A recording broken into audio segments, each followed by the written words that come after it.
Guys, good morning. Welcome back. Feel free to subscribe. Just kidding. But maybe I should think about doing something like this. However, I would like for these lecture notes to serve as the rest of your notes, okay? As we finish up the American Revolution, okay? We have a test next class on the American Revolution. Please study tonight, tomorrow, and be ready to go on Wednesday when I see you. The goal is also to dive back into the What Do You Meme assignment on that day with only the thesis and the meme left to go. So today, after this video, go ahead and jump back on your What Do You Meme projects, begin the sock doc, break it all down, and hopefully by next class, you guys are ready to go, and all you need is to come together and make a thesis statement. And then shortly after, just turn it into a funny, creative, engaging meme. Okay. Um, Last class, you guys might remember, we talked about the hard winter at Morristown, Washington's genius and surprise attack at the Battle of Trenton, and later battle at Princeton, bought him enough time to pretty much move his forces into Morristown, where they're going to experience a brutal, brutal winter. Men will die, men will quit, but but Washington does um, what he does best, and that's inspire most of the men to keep fighting. Right, whoever amount of men he has left to trust him, to stick with him, and to push forward. Meanwhile, Lord Charles Cornwallis, the British commander, is in England this whole time because he is away for the winter, assuming that there was not going to be any major battles or anything like that. What a big time mistake. And that's something we learned about these British officers and commanders is that they definitely underestimate us. They definitely make these little clumsy decisions throughout the war, and that's going to cost them.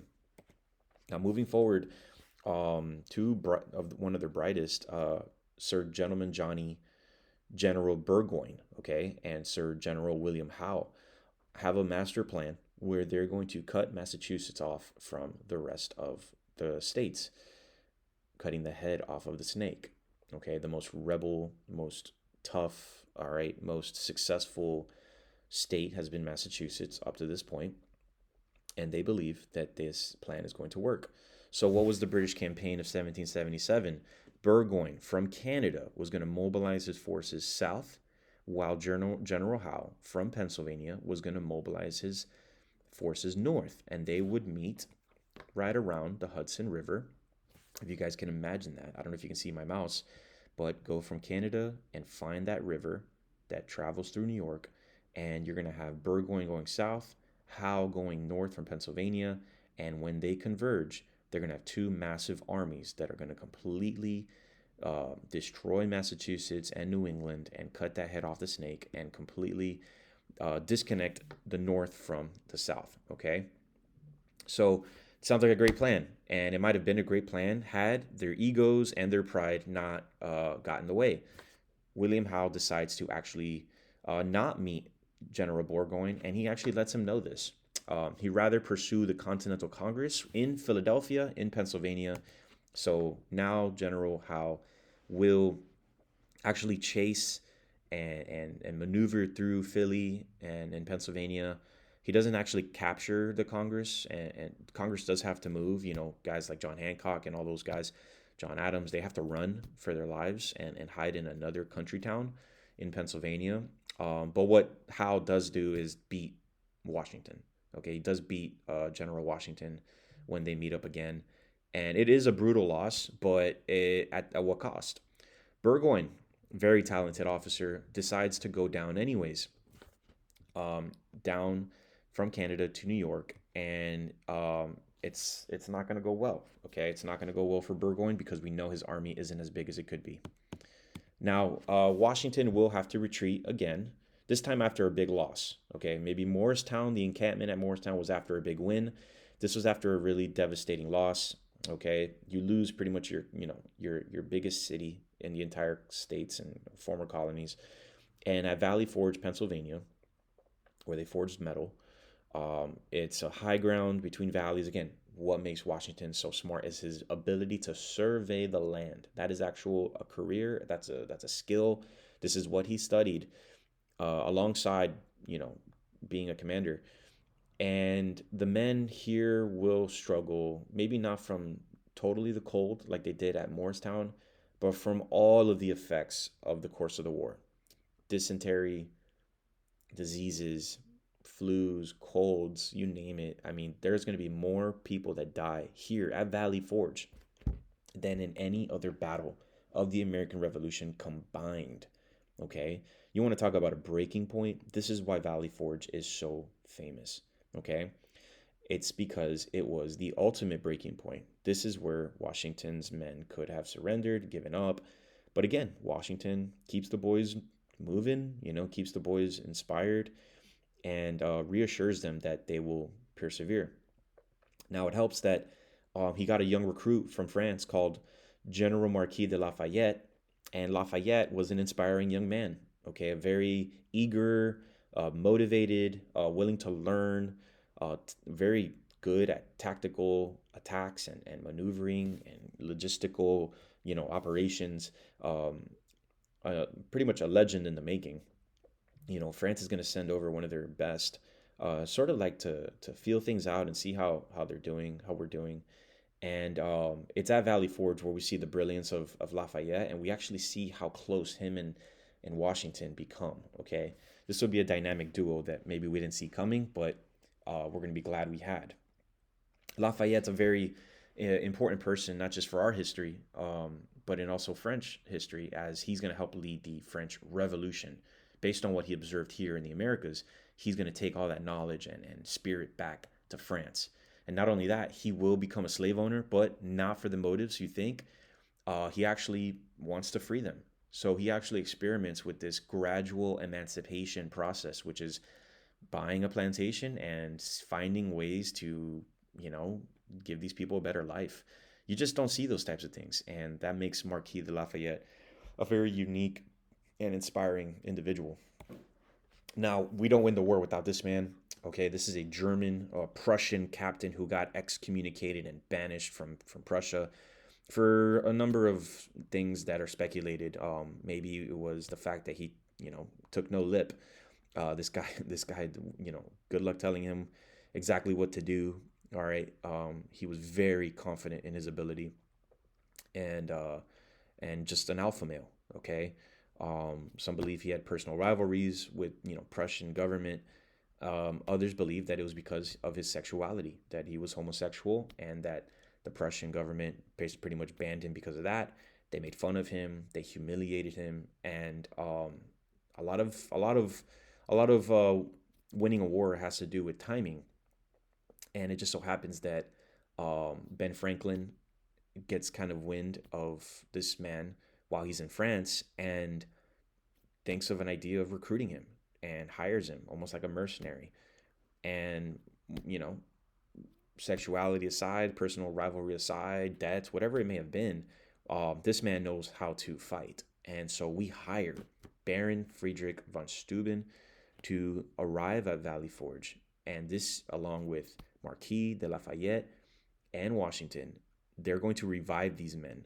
And again, it's different, right? When you feel you don't really know what you're doing out there, or, you know, you're not competent in what you're doing, you're not as confident, you're not almost willing to fight. What Baron does for us is trains the men. He teaches them how to drill, how to march in formation, how to hold their guns, how to reload, how to fire, how to fight hand-to-hand combat. He's loud, he's German, he, you know, curses, his English is funny, he makes the guys laugh.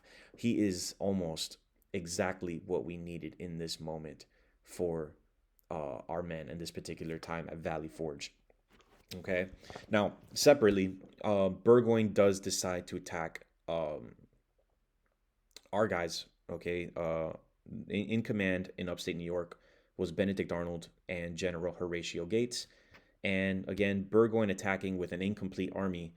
Arnold kind of recognizes this and wants to go. He wants to move. He wants to attack Burgoyne with everything they got, seeing this as an opportunity while their men are not really that strong. Burgoyne also takes too long to mobilize his forces. You know, he might try to pull a Knox a couple times through New York and just doesn't work.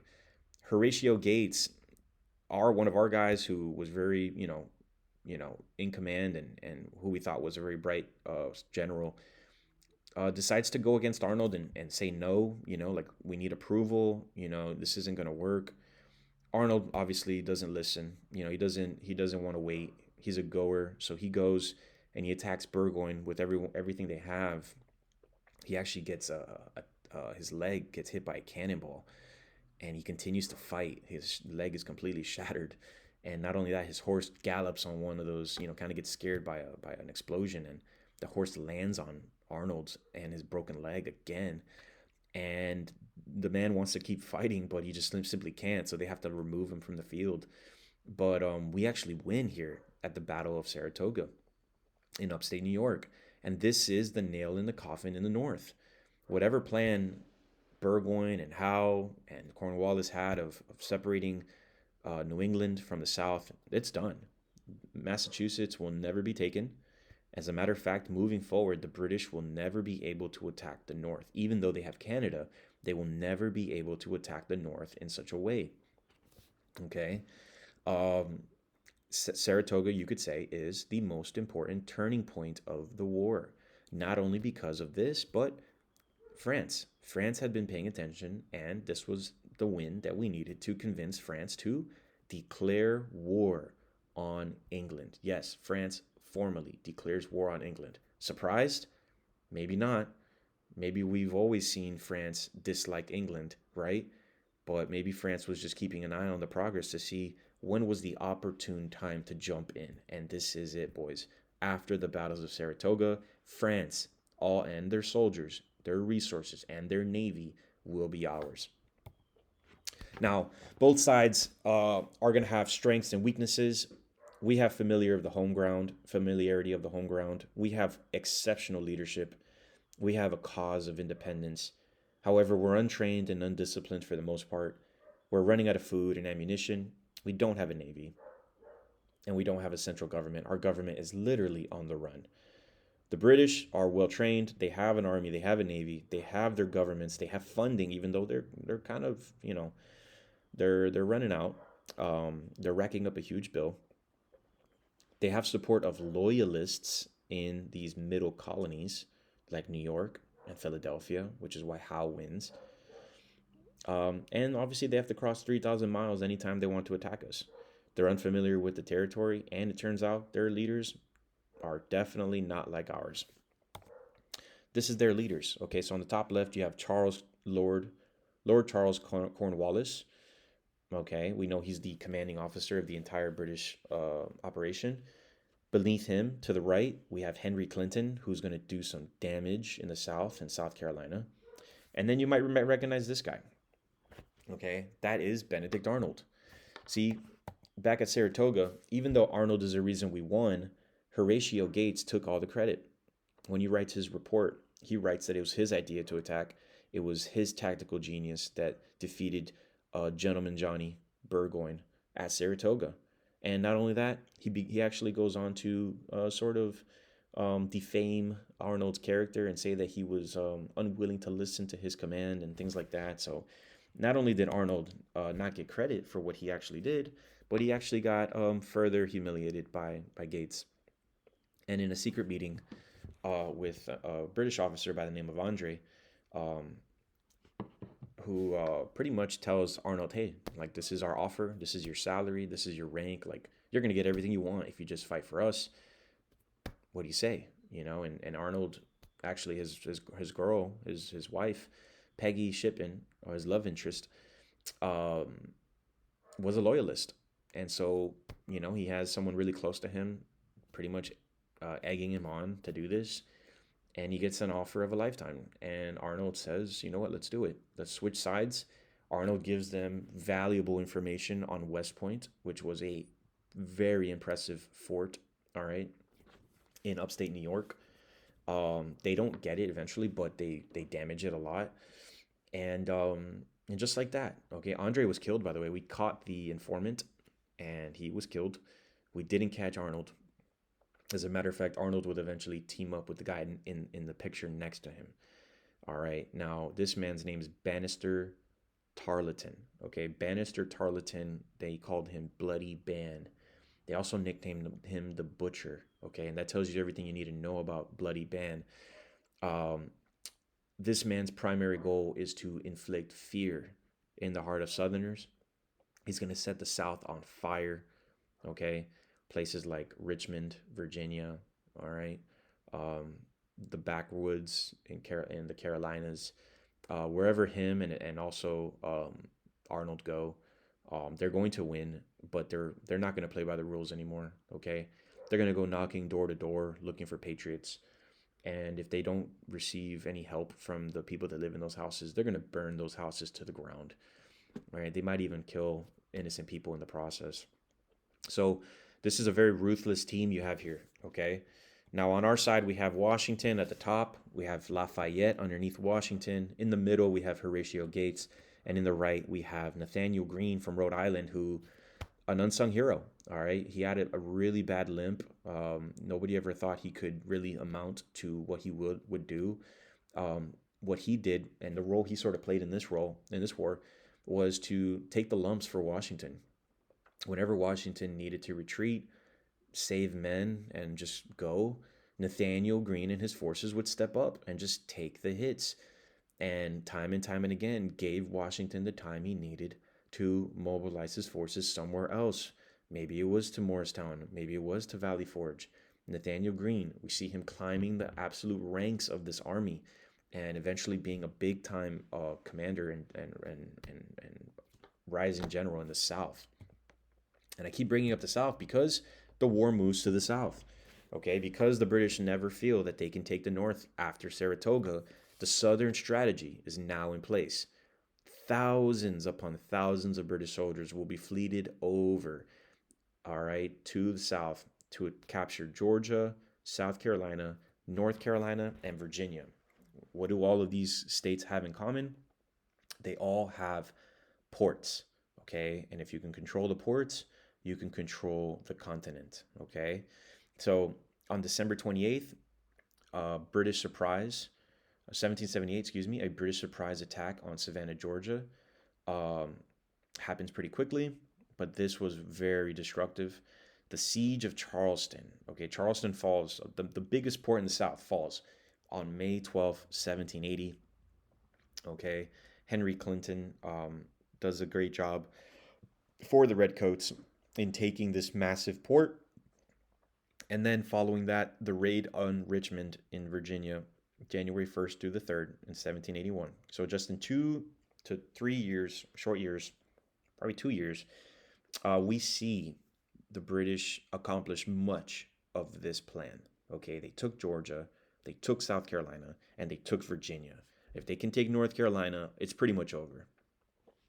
The violence and the brutality we see in Georgia is what earns Banastre Tarleton those nicknames. Okay, Tarleton's Raiders, alongside Benedict Arnold, are going to wreak havoc on the South, set buildings on fire, torture people, kidnap people. It's going to be absolutely ruthless. As a matter of fact, Washington will put Marquis de Lafayette. That's how much he trusted Lafayette that he gave him command of some armies to go toe to toe with Arnold. Now, Lafayette and Arnold never fight each other directly, but Benedict Arnold and Tarleton will get the best of Lafayette time and again. What happens? Incredible, incredible combination of things. For one, the British are starting to wear down. The British are not as good of fighters as we imagined. Even though they're securing victories because they're just throwing men at the machine. And eventually that number of men will go down. In the Battle of Cowpens, Daniel Morgan, one of our guys, sends Tarleton on a wild goose chase throughout the backwoods of Carolina. Literally just running away. Running away is going to win, okay? By running away, you exhaust the enemy, you force them to use their resources, and you allow your other groups of armies to reconvene, reassess. And we do this a couple times. And we win at Cowpens in 1781. We win at Guilford Courthouse in 1781. Okay, we even though Cornwallis defeats Nathaniel Greene, why is it a win? Because he loses too many men. Again, sort of like a Bunker Hill kind of story, but in the South. And lastly, because we did not, um, because we decided to reclaim a lot of these lost states, such as Georgia, such as South Carolina, we were actually able to kind of funnel Cornwallis's men into Virginia. And we timed this pretty perfectly. Little does everybody know, the French Navy is on its way.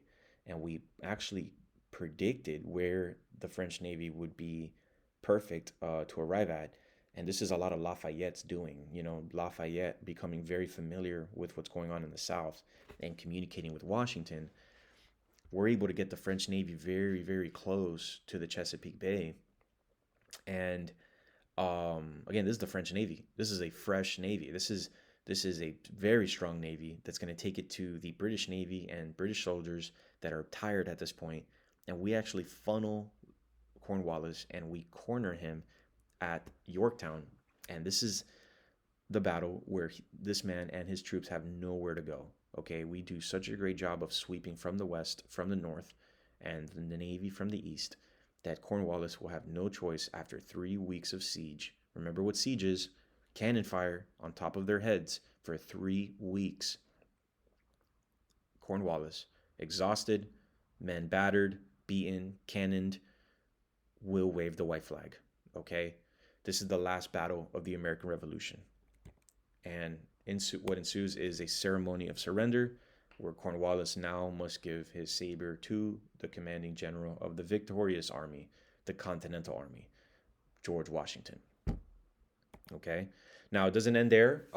About a year and a half pass. We know that skirmishes will continue. And this takes a while. The Treaty of Paris of 1783 on September 3rd, the British didn't take us serious. We send John Jay from New York. All right. We send Benjamin Franklin from Pennsylvania. We send the likes of John Adams from Massachusetts, some very bright individuals. They just didn't respect us. They didn't think we had the political savviness to argue a treaty. And so for most of this treaty, it's really like Big Brother kind of picking on Little Brother. And what the British didn't expect was for us to be so informed and so articulate and so strong and firm with our demands. So what are our demands? Okay, well, first and foremost, they have to recognize us no longer as colonies, but as an independent nation, the United States of America. We are now going to define our U.S. border with Great Britain to the north. Remember that they own Canada, but we will take the Northwest Territory. The Northwest Territory, if you look at this map, is Michigan, Indiana, Ohio, and parts of Illinois. Okay, and that was very valuable because that gave us access to the Great Lakes and the Mississippi River. So we made sure that they understood that that was ours. Now the question is, are we going to be able to defend that? Okay. We secured fishing rights to the Grand Banks and other waters off of the British Canadian coastline for American boats. Okay, we want to be able to fish and do things without being attacked. And lastly, and a few more things here. We opened up the Mississippi River to navigation by citizens of both the United States and Great Britain. We resolved issues with American debts owed to British creditors. Remember, people took out loans from British banks. What was going to happen there? Well, we promised that our citizens would honestly pay back their payments. Now, the last point, we said this, but I wonder how much we actually meant it. Provided fair treatment of American citizens who had remained loyal to Great Britain during the war. Just like any war, when it ends, sides have to come together. So loyalists and patriots have to come together. And we did promise that if we destroyed any loyalist property, homes, farms, that we would repay them. But that actually didn't necessarily happen. So even though we promised it in the treaty, this is something that didn't happen. And actually, this is, you might say, a failed treaty. Again, a failed treaty because many of the items, if not all the items here, are simply not either going to get respected or treated with any validity. And again, that comes from the notion that they don't think we are like them. They don't think we are astute and bright and as genius as them. and they don't want to lose us. And guess what? We're going to go to war with England all over again in the Second War of Independence, in the War of 1812, which we'll talk about much later. Okay? I hope this lecture was helpful. Okay, please feel free to fast forward or rewind um, as much as you'd like. You have an assignment that asks you to write down 10 observational notes. So you can get that from this video. You can get that from a few other videos that I'm going to attach. But please make sure that you submit those notes for a grade today. I will see you on Wednesday for your test and our What Do You Mean project, where we finalize the last couple of things. Okay? Have a great day.